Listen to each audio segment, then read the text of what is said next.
The very center of biblical theology is the gospel. The gospel is the good news.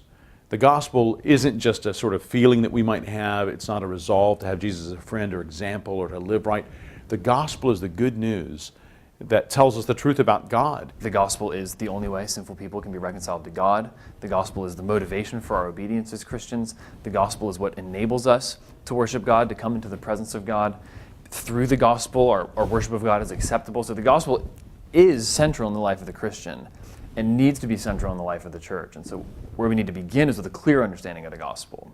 The gospel is that great news, that great story, that great accounting of what God has done to redeem sinners for himself.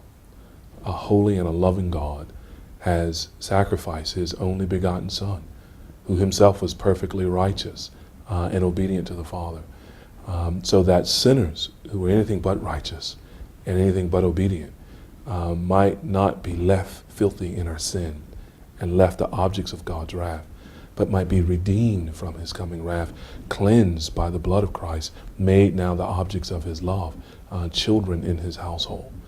That message is utterly unique in the world. It's all about him that I find my freedom, not in living for myself, but in living for my Creator. And I don't deserve to be given a chance at that kind of life. I deserve to be cast out from his presence forever because of the way that I've robbed his glory rather than lived for it.